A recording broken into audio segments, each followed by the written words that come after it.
Today we're joined by one of the most influential marketers of our time, Mastercard's Rajamannar. Over the last decade, he has helped reinvent Mastercard into a modern marketing powerhouse, champion the paradigm of quantum marketing, and push the industry to confront seismic shifts from data and AI to the changing agency ecosystem. In this conversation, we unpack his tenure, the rise of agentic AI, the future of client-agency partnerships, and the skills the next generation will need as we head into an absolutely unpredictable 2026. Hello and welcome again, Raja. It's a pleasure to have you back on Storyboard 18. Thank you for having me. Really appreciate it, Dilshad. And I'm so glad that we're having this conversation at a time that is perhaps also a time of reflection for you as you transition into a new role at Mastercard. But I wanna dial back. I wanna look back on your tenure at Mastercard. You've led this grand transformation of the brand over a decade, which has been critical in many ways. Technology is one aspect of it. When you reflect, when you look back on this time, can you tell me a little bit about some of the big decisions you took that you are proud of, or the big bold bets you made that have been absolutely critical for this transformation? Look back on this time and tell me a little bit about what you think those big decisions were. Yeah, so I think it has been probably one of the most transformative periods in my own personal career, which spans more than 4 decades. And literally every single aspect of marketing, we started questioning and saying, is this the right way to do? Is there a better way to do?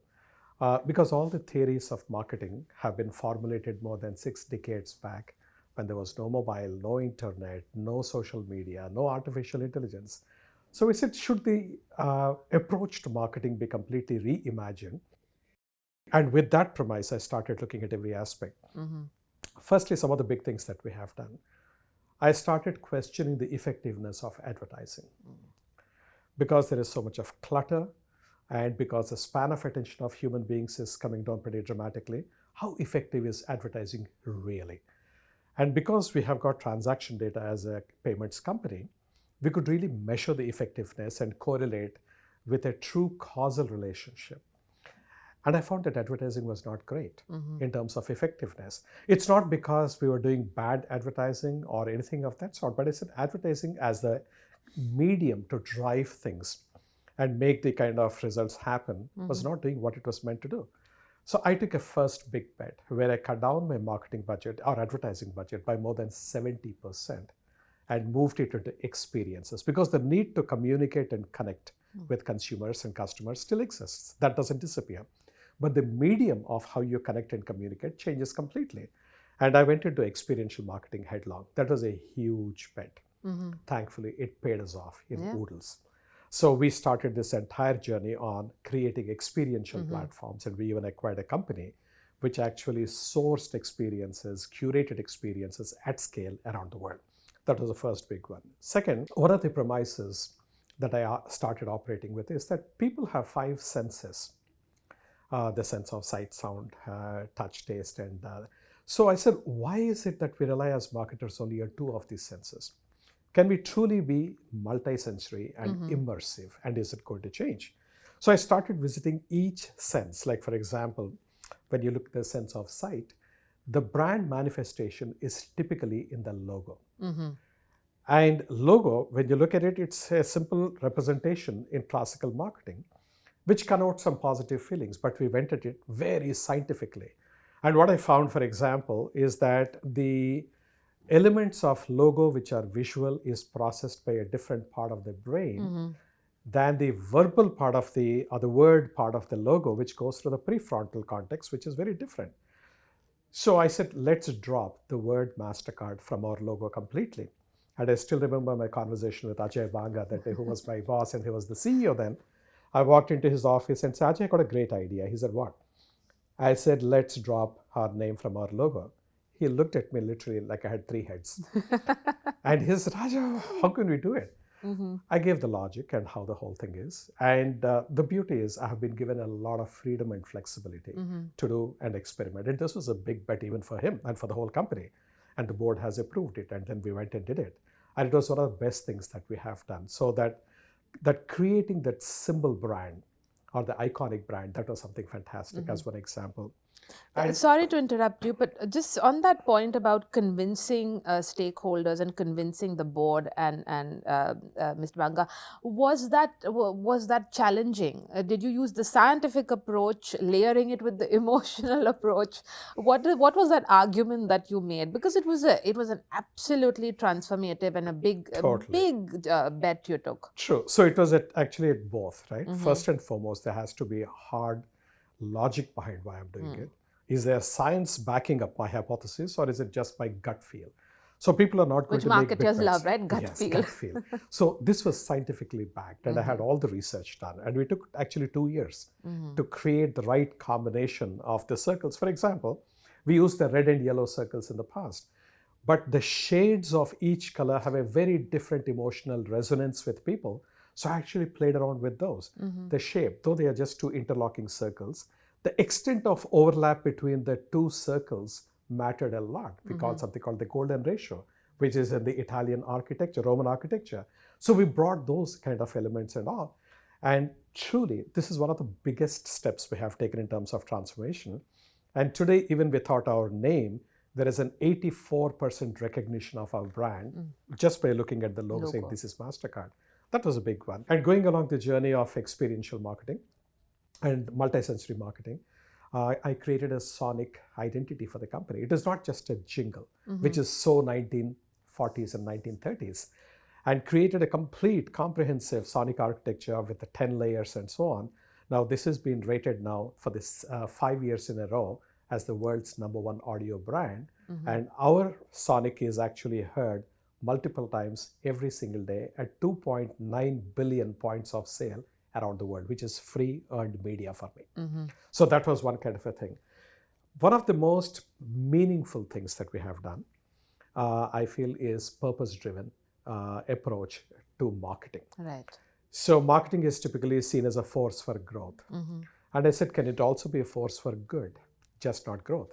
And the two are not mutually exclusive. While we are not International Red Cross doing only philanthropic things, when you layer in the philanthropic or the societal good into your campaigns, it can be profoundly transformative for your brand and for your business.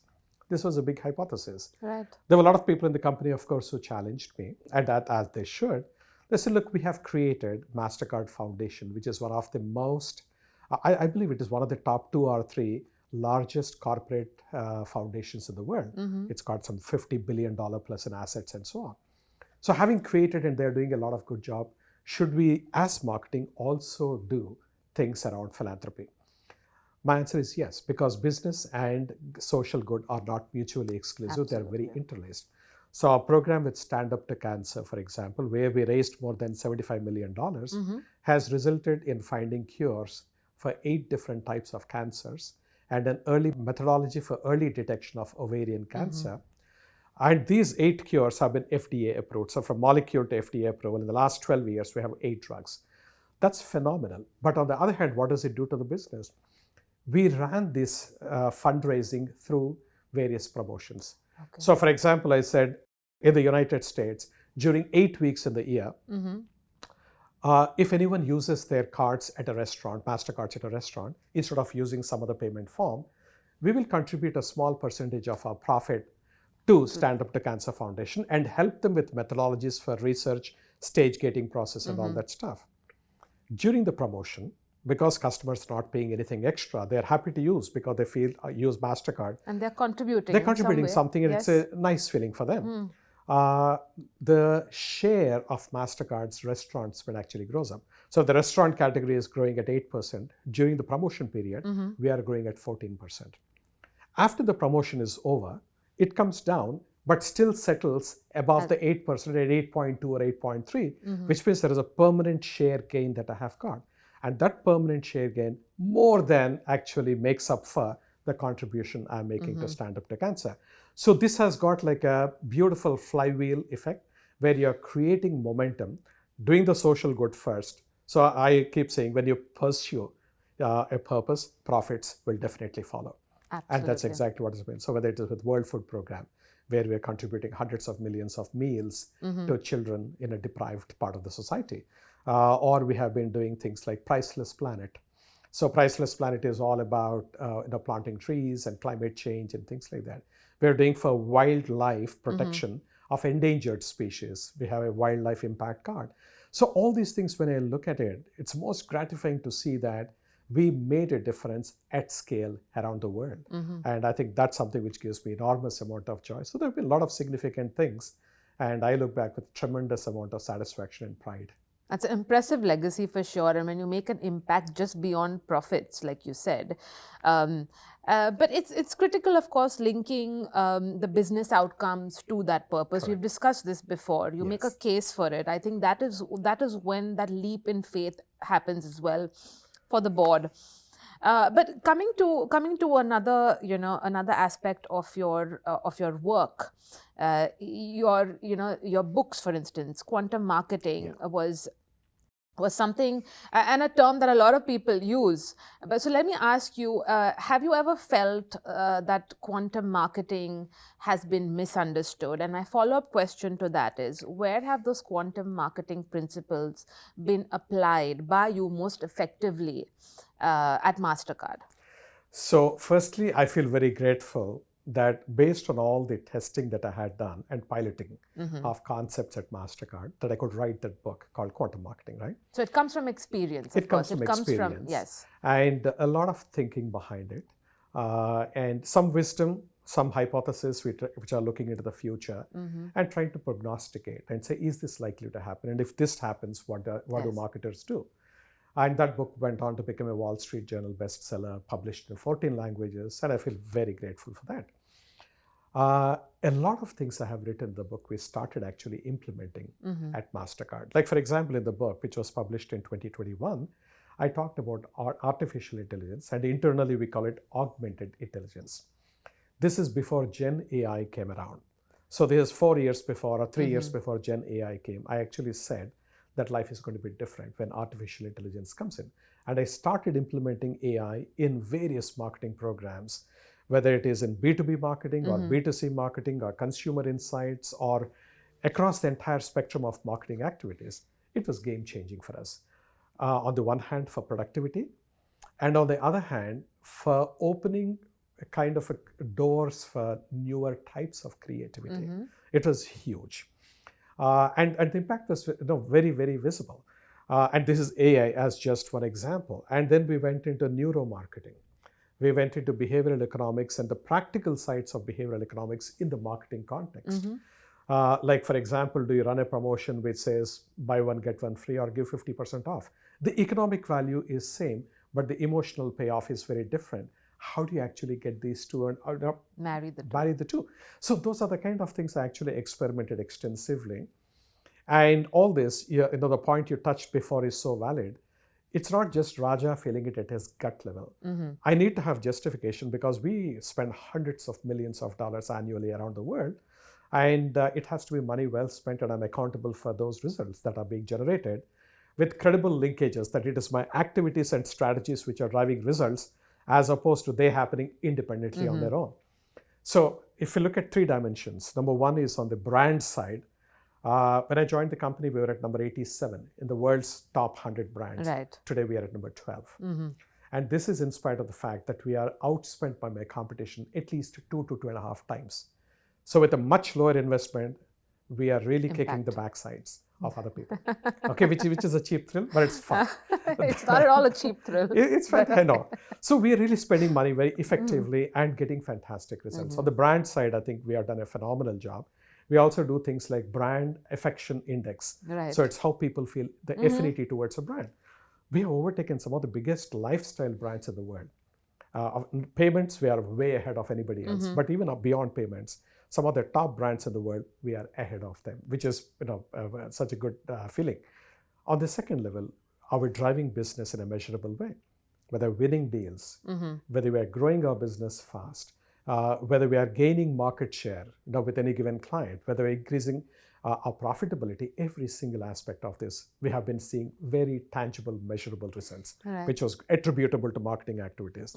And the third one, are we building platforms like priceless.com? Right. And we have got Mastercard Gamer Exchange, then Mastercard Design Studio. And all these platforms, are they giving us a competitive advantage in the marketplace? So these three keys, the building and nurturing and protecting the brand, driving and growing profitable business or business profitably, and third is, are we establishing platforms for competitive advantage? On all the three dimensions, we are hitting the ball out of the park. But when you zoom out of Mastercard, when we talk about quantum marketing and the principles you speak about in the book as well as in your conversations, do you feel when you look around you at other brands, other marketers, whether they are peers or emerging marketers, do you feel that any principles are still misunderstood? Any thoughts on what you're seeing around you outside of Mastercard? So I would say quantum marketing is quite a unique blend of diametrically opposite fields. Extreme creativity and extreme quantitative. These are right brain and left brain, both have to come together. It's not easy. Absolutely. You have to be like Leonardo da Vinci as an individual or as a team. You're talking of spontaneity, which comes through in terms of your innovation and how you're doing everything, versus real-time marketing actions, which are thoughtfully analyzed and designed and automated even maybe. Now, when you try to bring these extremely opposing kind of dimensions together, it's very difficult for people to either comprehend on the one hand, forget about even implementing. So it's a journey. People have to get on board, otherwise they'll get left behind. And what I'm seeing is there are some companies which are embracing, some CMOs who are embracing it extremely well, and they are seeing the results almost immediately. And there are people who are saying, quantum marketing, is it something which is only for the scientists, for the rocket scientists, or high-techy nerds and stuff like that? So they're struggling a little bit with that. But what I can certainly say is, wherever it is being implemented, there is a tremendous amount of what you call results, positive results. I'm trying to evangelize it. So in fact, for example, I'm joining right now, in addition to my next role at Mastercard as a senior fellow, as an executive fellow at Harvard Business School and Yale School of Management simultaneously. Right. So this is both the colleges had to give exception to have an executive fellow on their school, also be at the other place. But because they see the value in what quantum marketing is, they say this is where the future of marketing is. Both of them wanted, and I'm very fortunate that they have agreed to give exceptions for me to be on both simultaneously.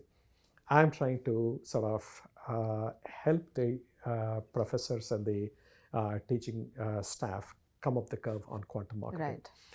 And trying to help create curriculum of how students have to be taught. Because a lot of the stuff that's taught in schools today are totally irrelevant, and you don't practice any of those. And why am I getting sort of all that stuff put into my head when I'm not even using it? And on the other eventually hand, have to unlearn a lot of things. Exactly. And it's, like for example, most of the companies, we talked about the 4 Ps of marketing since Philip Kotler has put it. And I had a conversation with Dr. Philip Kotler, and I consider him as my guru because I learned everything in marketing from his book during my IIM Bangalore days.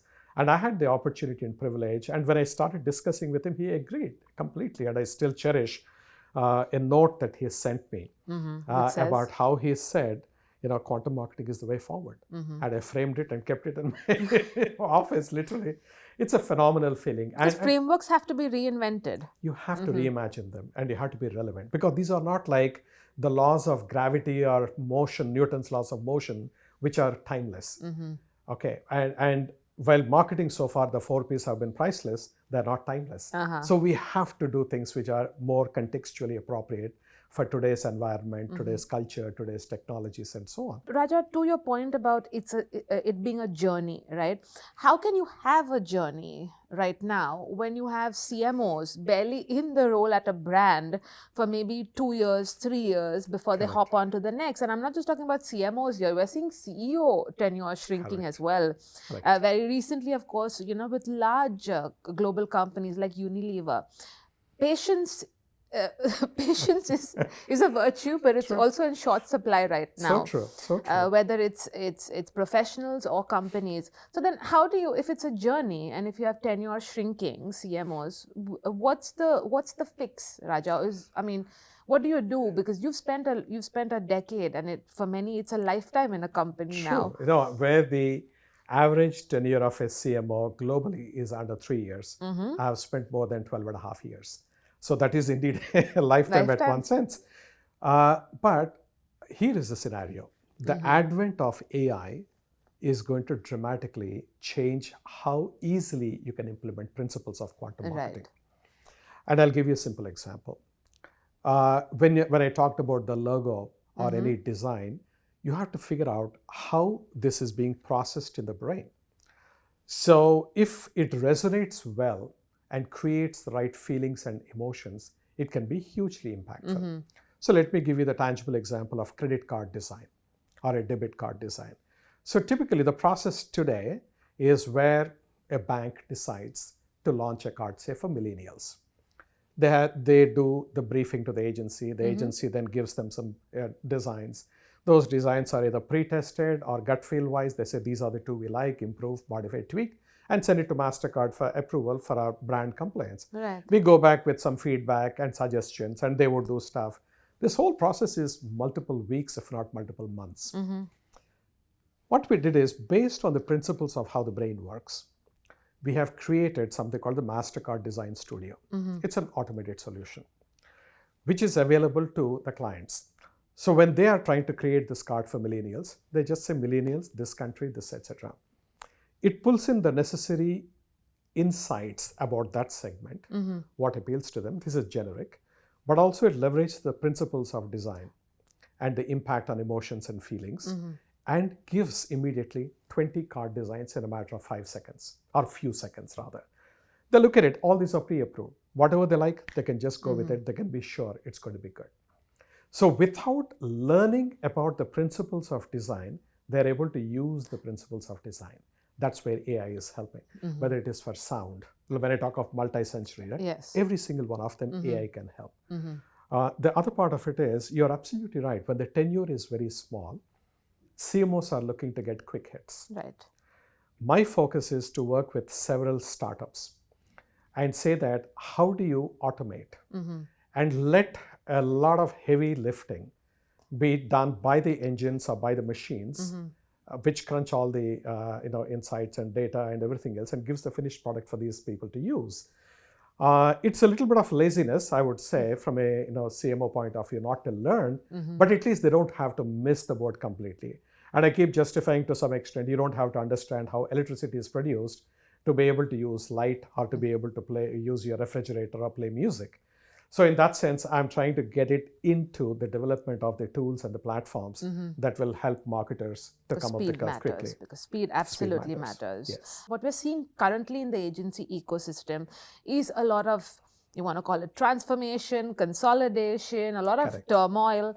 Where as a leading global marketer, Raja, what is your take? Are agencies today fit to lead, fit for purpose for leaders like you? What is your evaluation of what is happening right now, and who among, I would like you to take a more of an objective view to it, perhaps. Who among the large advertising brands and holdcos do you think is really sort of ready to be on that curve, or perhaps ahead of the curve? So I would say that the agencies are absolutely going through a significant flux. Not only You're being kind. You're being kind. But it's not just structurally, but the very aspect of what an agency should be delivering is being challenged. There are agencies who are actually getting into data in a big way. The agencies and agency holding companies getting into AI, big way. And there are consulting companies which are getting into agency business in a big way. The other companies which are helping clients to have in-house agencies themselves. Then there are platforms, digital social platforms, who are telling, why do you want to pay money to somebody else? You just commit to a certain media dollars and we will give you what is optimized for my platform, because I understand my audience very well and I'll get the message for you. And in some cases, they even guarantee a certain level of productivity. In this kind of a ecosystem, literally it is, there is a churn that's happening like crazy. Plus there is structurally, companies are merging and all that good stuff is happening. Marketers are actually, I think, not playing as significant a role as they have to in terms of deciding the future of the agency world, right? Because at the end of the day, agencies exist to serve the clients. And if they are having their own private agenda and processes, etc., the clients are not going to be benefiting the most. And if they don't benefit the most, then they can go to consulting companies who are having agency services or in-house or rely on social media platforms and stuff like that. So this is the first part of it. The second part of it is the entire ecosystem of creativity is changing dramatically. Again, I don't want to overhype AI, but AI is dramatically changing. Now with agentic coming in a big way, a lot of delegations of the consumers, a lot of decisions of the consumers are delegated to the machines. A lot of marketing activities are also delegated to machines. Now it's machine-to-machine marketing, which requires a lot different set of variables than the traditional classical marketing variables. So a machine is not going to respond to emotions. They don't care how beautiful your ad is. It is looking at checking off specific criteria to satisfy, to be able to make the decision in favor of that brand. And many of the times, those criteria are not even decided by the brand. So for example, we were doing recently some study in terms of if you need to get discovered in the context of AI, we call it AI discoverability for a brand, 40% weightage is actually coming out of Reddit. And Reddit is full of influencers who we have zero control over. So now you need to think as a marketer, what is my strategy going to be for Reddit? And how do I make sure that my citation and density of citation in the context of a particular solution is the highest for my brand, so I will be served as a solution so that the agent of the consumer who is making the decision will pick me over somebody else. If you see in all this, there is zero emotion, there is zero creativity. How will an agency now, because agencies have been hinging their entire existence on creativity and innovation. Now it's a different ballgame altogether. They have to reinvent themselves. If I say marketing is ripe for reinvention, agencies are overripe as far as for reinvention. Absolutely. How do you feel about the big merger, or I mean, you can't call it a merger actually, Omnicom's takeover of IPG. Correct. And of course, McCann is definitely going to still be in existence. Correct. But as a marketer who's sort of seen the evolution of these agency brands, what's your takeaway from the acquisition? See, there are a couple of things.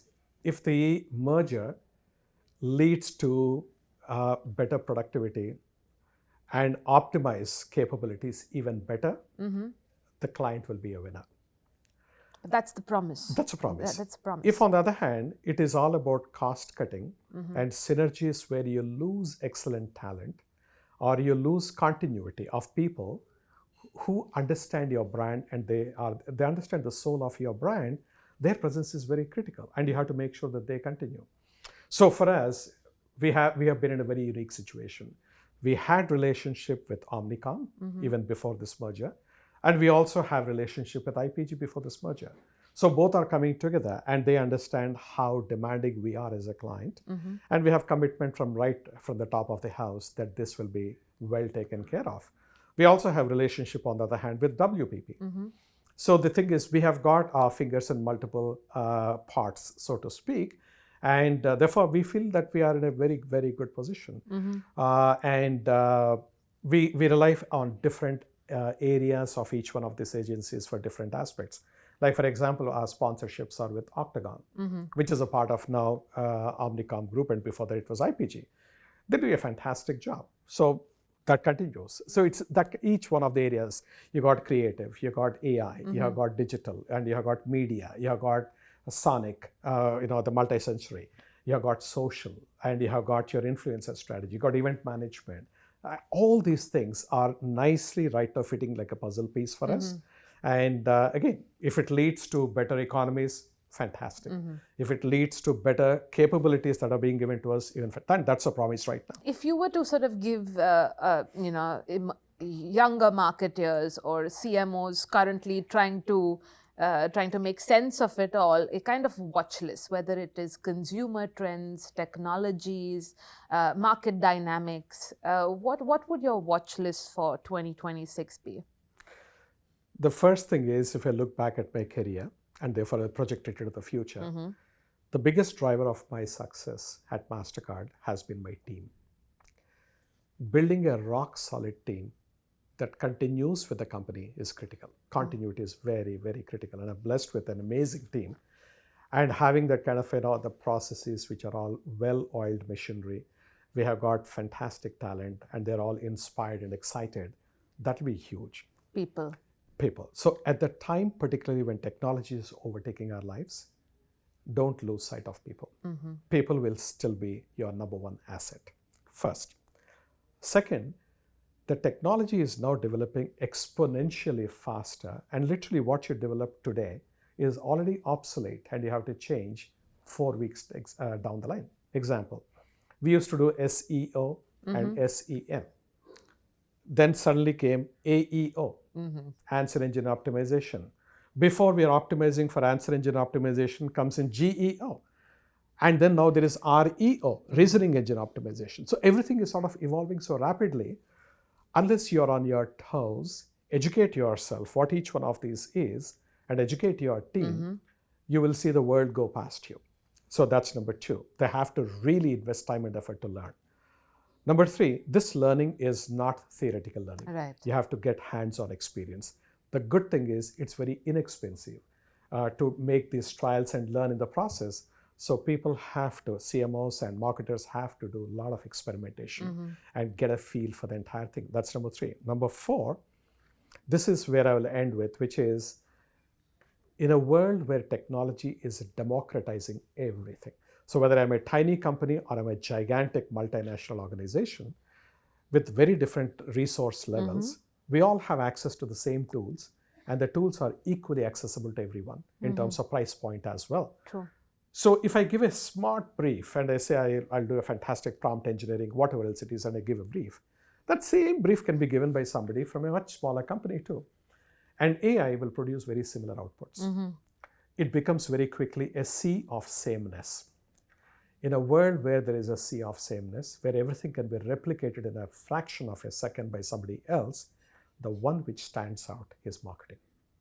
This is the golden era of marketing, where creativity and innovation will play a huge role. And it is not contradictory to what I said about agentic, because everything is not agentic. Agentic will have a portion of your entire decisioning, but still people are, at this point in time, they are still emotionally driven. It is their feelings and emotions which drive decisioning, not logic. In fact, as I say, marketing is about magic. It's not about logic.